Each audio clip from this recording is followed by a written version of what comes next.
Right now, we are going to attempt past paper questions from simple harmonic motion. Okay, and we are going to start from the most recent years and work our way backwards. All right, fine. So first of all,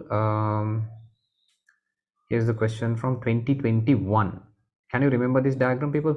Can you remember this diagram? What is this diagram all about? This diagram is the diagram we used to compare the vertical circular motion and the vertical component of a circular motion and simple harmonic motion, similarities between them. Yeah. Okay, so what do you think is the answer for this question? A-level 2021 13.1. An object A is moving in a circular path at a uniform angular velocity is shown in the figure. The variation of displacement and velocity v of point P of projection of the object on the x-axis with time is best represented by displacement and velocity. So here at this point we know point x will have a displacement of 0, isn't it? Here it will start at 0 displacement, or else you can they are asking us to compare the projection. So this point and this point and this point, so we do the comparison of people. So the object will be here, the object will be here, the object will be here, right?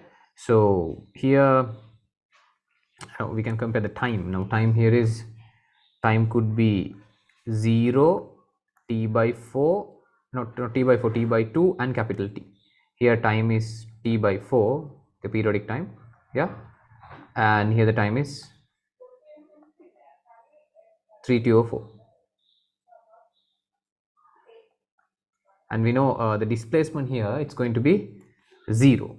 Displacement here is going to be 0, and what about the displacement here? It's going to be plus a, and the displacement here is going to be minus a. But the problem is, don't know where we have to start the graph. Look at the graphs.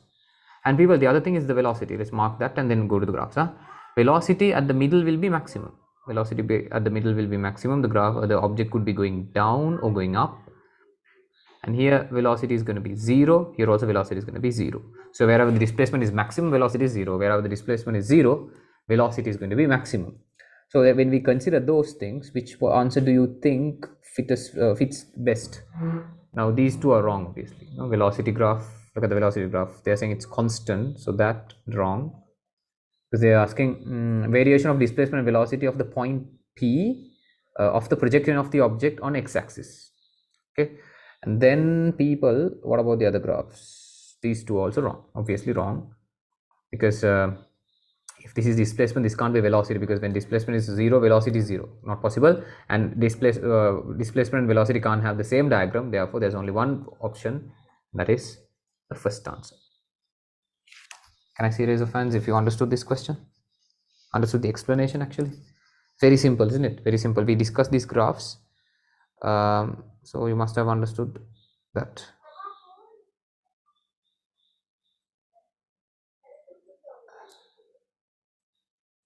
Right. And if this is displacement, what graph could this have been? Now people, if this is displacement, what graph could this have been? Any guesses? Not guesses, you should be able to answer that question. If this had been displacement, if this is displacement, what graph is this? Whose graph is this? Whose variation is this? Let's see the answers. Very good. Amra is correct. What about the others? Anyone else? This could have been acceleration. This is acceleration, not velocity. Acceleration should have been, I'll write it that way, should have been acceleration. All the other graphs are wrong, they can't be anything. Should have been acceleration, because we know acceleration is equal to minus omega squared x. When x is positive, a is negative. When x is 0, a is 0. Other than that, the other graphs, they don't make real sense to the first graph is okay, the other graph, they don't make sense. This could have been who then? Should have been who? Anyone?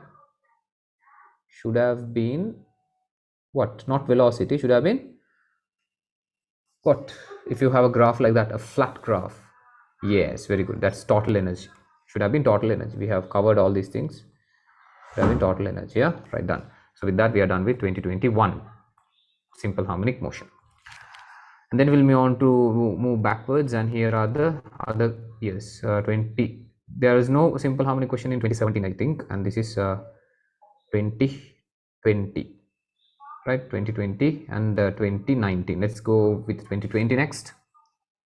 I think we discussed this question at the class as well, if I can remember right. But anyways, let's quickly finish it off. You should be able to answer this immediately. What is this question about? A question from 2020. A particle of mass m performs a simple harmonic motion. If the maximum velocity and the maximum acceleration of the particle are v and a respectively, the angular frequency omega of the particle is given by. Did we do this exact same question, people, at the class? Now we know the equation for maximum velocity for an object performing simple harmonic motion, that is a omega, and we know the equation for maximum acceleration of particle performing simple harmonic motion, that is a squared omega. Why? Because we know a is equal to minus omega squared x. So when our x becomes equal to minus a, that's the amplitude, a becomes max, that is plus omega squared a. And for velocity, we know the equation v is equal to omega square root of a squared minus x squared. And when x becomes 0, that's when our velocity becomes maximum, and that is equal to omega a squared minus 0, therefore omega a. Now you have to remember these equations, and the question is about omega, so it's quite straightforward. If I take this equation as equation 1 and I'll take this as equation 2, I think we have to just divide the second one by first one. Available angular frequency omega, and then what is the answer we're getting? A max over v max, that's going to be equal to a, and no, I think it should be omega square. I think I made a mistake here, sorry. But what is the mistake I made here? It should be a omega square. Now let's put it this way: omega a omega squared a. Sorry, it's a horrible mistake. Omega a omega squared a, and I will be getting omega, and so omega is equal to a max is given as a, v max is given as v. Therefore the answer is the fourth one. Agreed?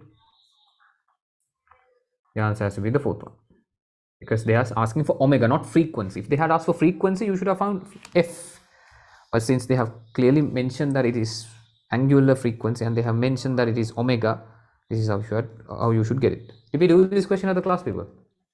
Yes or no?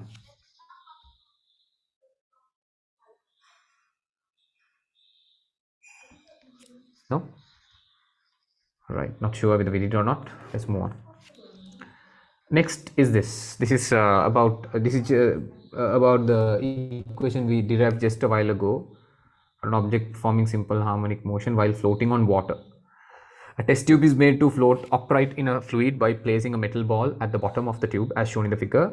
Total mass of the tube and the ball is simple m. So when you put the metal ball at the bottom, it will float upright, because we move the center of gravity down. The total mass of the tube and the density of the fluid is rho, and the cross-sectional area of the tube is A. Effect of surface tension and the viscosity of the fluid can be neglected. If the tube is given a small vertical displacement, what is the period of oscillation of the subsequent motion of the tube? So it's going to perform simple harmonic motion, and we are supposed to find out the answer. Can anyone remember the equation for simple harmonic motion of this system? And what is the answer? Can anyone remember the equation, people? If you consider the mass to be m, cross-sectional area to be A, density of the liquid to be rho, what is the answer?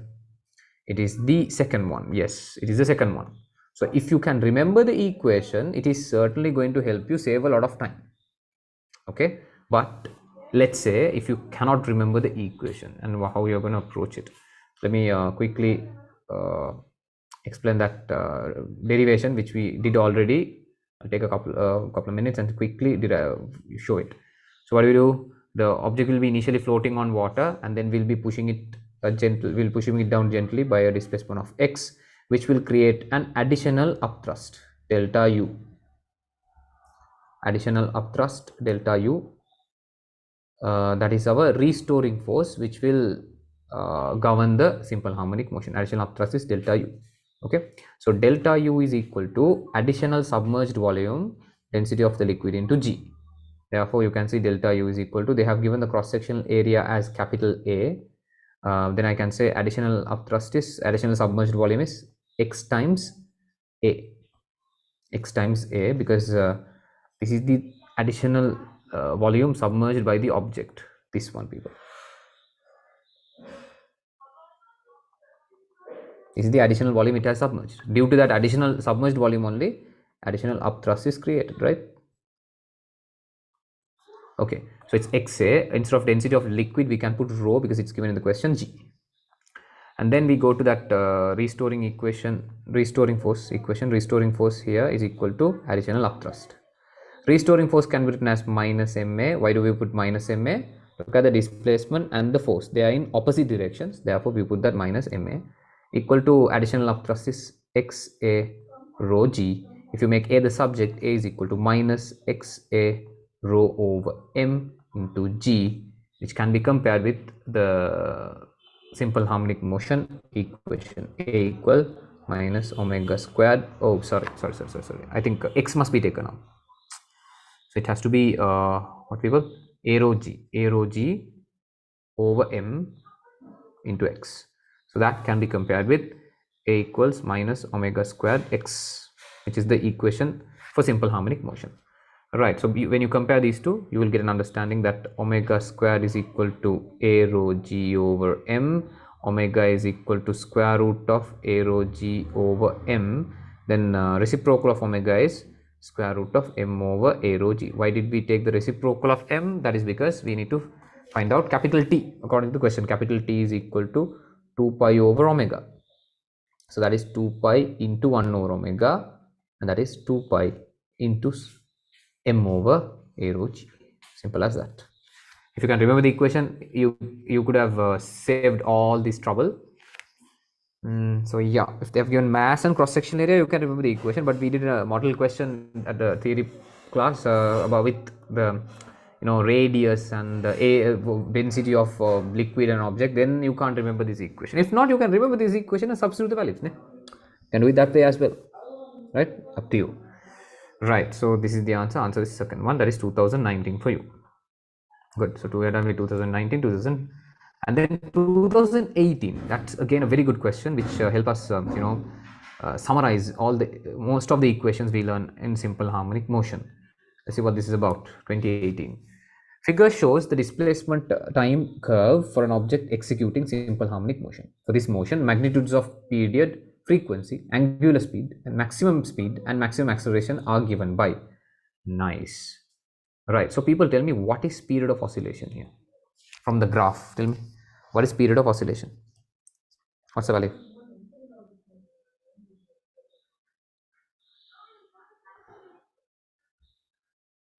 Anyone? It's easy, people. It's easy. Now, okay, let's see the answers. All right, good. It's 1 second. Because when you say one oscillation, okay, in the graph, when you put it into a graph, the graph should look like this. This graph I'm going to draw next is one oscillation. So when you draw the graph of displacement and time, this is one oscillation. I think you must have done this in O level also, no? This is one oscillation. So time taken for one oscillation is capital T. This time period is our capital T, and capital T is of course 1 second. Capital T is 1 second. Therefore, we can eliminate first one is wrong. This is wrong. Done. And frequency, pretty straightforward, no people. Frequency is straightforward. Capital T is 1 second. We all know frequency is equal to 1 over T, and that is equal to 1 over 1 hertz. 1 hertz. So if first one is wrong, third one is also wrong, because they are saying 2 pi instead of 1 hertz. And then they are asking for omega, right? That is also simple. What's the fan? How do you find omega? Omega is equal to 2 pi over capital T. That is 2 pi over 2 pi radians per second. Then between the other answers, fifth can be eliminated. Fifth is also wrong because it says 4 pi. Good.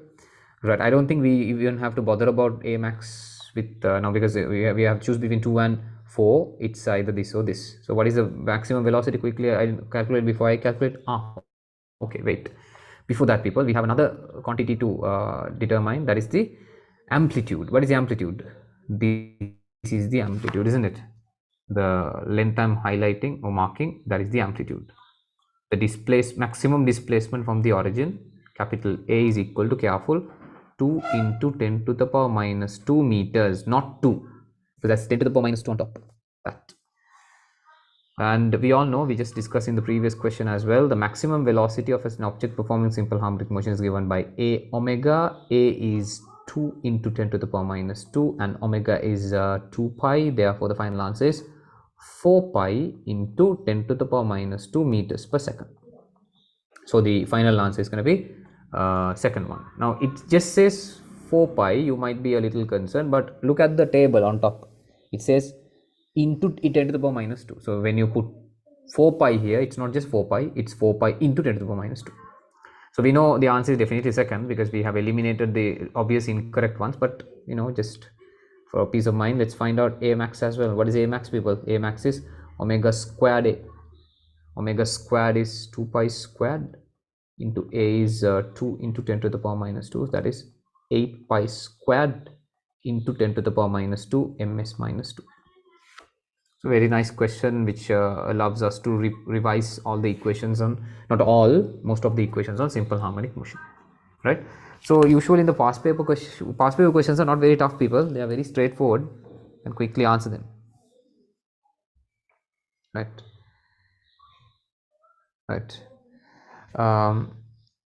Done. Okay, next question. That is 2018 for you. 2017, there is no question paper. So the first 3 questions are done. And let's have a look at the other years now. Starting from 2016. Hold on. Right. In 2016, I might have to give you a bit of an explanation. Can you see the screen? Yeah, this one. You can see the screen now. 2016. Can someone confirm? Maybe a thumbs up or something.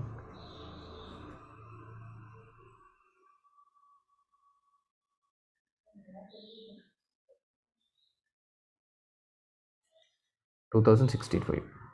Okay, is the screen visible, people? Yes or no? Thank you. Right. So when you take 2016 question, it's a really good one. This we haven't done in the theory class, so we'll have to approach it completely in a different manner. A mass is resting on a horizontal surface which moves up and down, performing simple harmonic motion with amplitude A, as shown in the figure. The maximum frequency with which the surface can move while keeping the mass always in contact with the surface is. So maximum frequency, that means they are asking for a limit. They are asking for a limit. So if you get a system like this, people, and if you analyze the system, right, this object now, it's going to experience two forces, mainly two forces. What are the two forces it's going to experience? It's going to experience mg and perpendicular reaction. Mg and perpendicular reaction. Okay, and this object is going to go up and down. So after a while, the object will be here. Will be here if it's performing simple harmonic motion, and then it will be here, something like that, right, people? So if let's say this is the origin, and we all know at the middle now x is 0. Here x is max, and that is plus a. They have given you the, what do you call that, amplitude, and here also x is kind of max x, the magnitude wise x is maximum here, so let's not write that, let's focus on this point. And here x is maximum, and so here x is 0 means acceleration is 0. Here acceleration is maximum. So if you take this point, people, what is the resultant force acting on the particle? What is the resultant force? Resultant force acting on the particle is mg minus r. Because it will be always towards the center when it goes up. I'll put the object here again. Let's say the object is here and it's experiencing mg and r. All right, mg and r, and the resultant force of the particle here is actually mg minus r. Right here, resultant force is mg minus r. And if you want the object to be in contact, then r should be there. But I'll say like this: when the object is at the verge of losing contact, when the object is at the verge of losing contact, what will happen? People? R almost become equal to 0. So they are asking for maximum frequency, so we have to consider this limiting situation where object is about to lose the contact with the flow. So we have to consider R to be 0. Now we just realized F, the resultant force, is equal to what? mg minus r, and when R becomes 0, what happens to the force? Force becomes maximum force, equal to mg minus 0, that is mg. Why is that? Why do I say that? Because from mg I'm subtracting a value, and if the value I'm subtracting is 0, that means that is going to give you the maximum value for mg. So instead of f max, I can put a max, okay, a max, that is equal to mg. Therefore maximum acceleration possible for this object is given by g. Maximum possible acceleration for this object is g, gravitational acceleration. So why am I doing that? Because we need to get an equation for frequency. Which we have to derive, and that we can do it this way. Now I have figured out the maximum acceleration, because when r becomes 0, see, force becomes maximum. When force becomes maximum, acceleration becomes maximum. And then if I go to the equation for maximum acceleration, what is the equation, people? Maximum acceleration is equal to omega squared a. Maximum acceleration is our g, omega squared a is given. So omega square is equal to g over a, which gives us omega equal to square root of g over a. Now why am I bothering to find omega?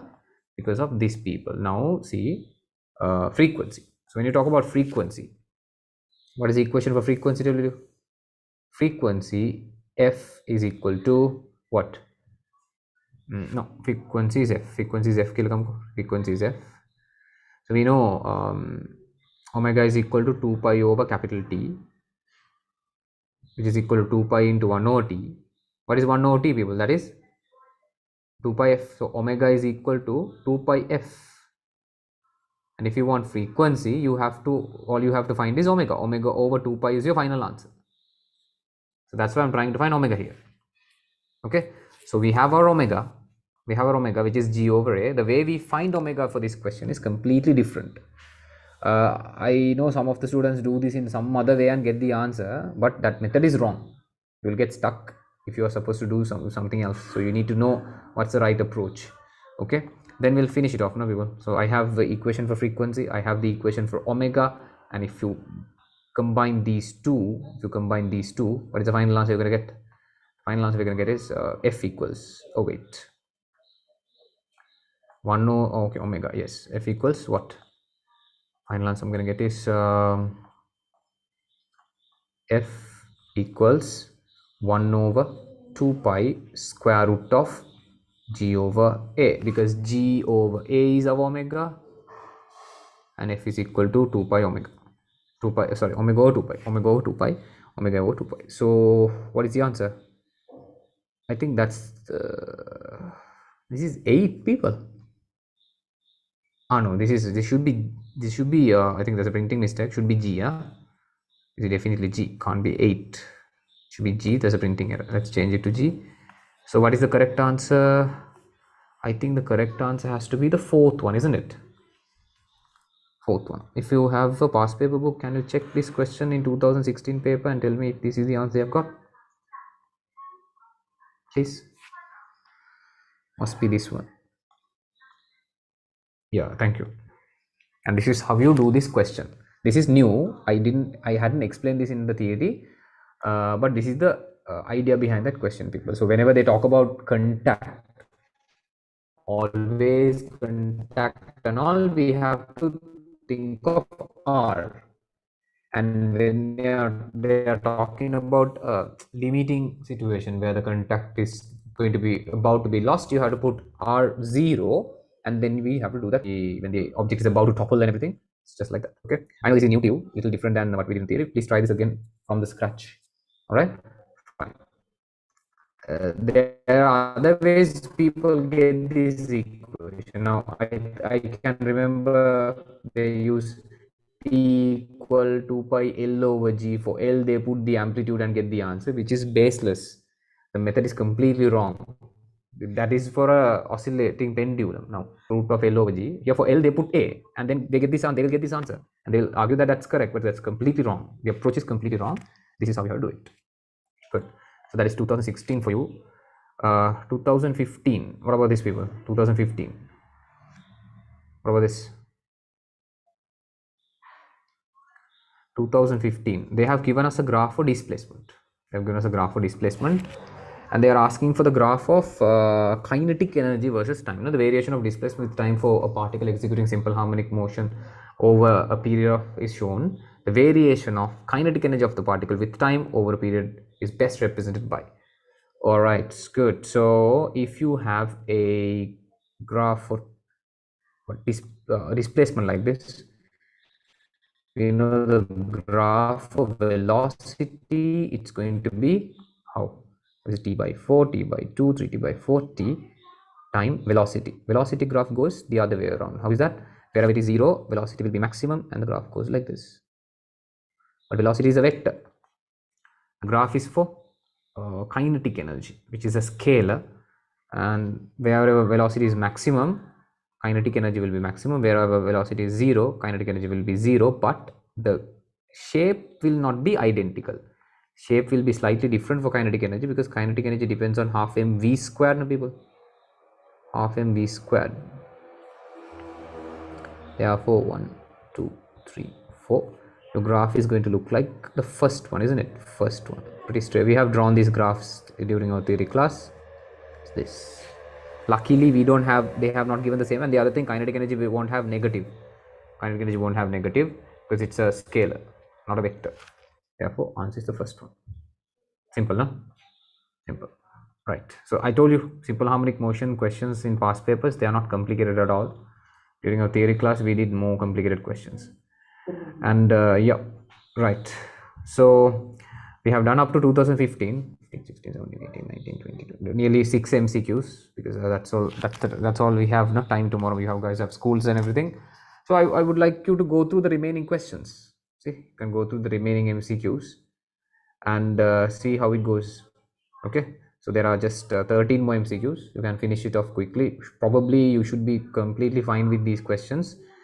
And if you have any issues, please do let me know. We can have a discussion at the next class and finish it off.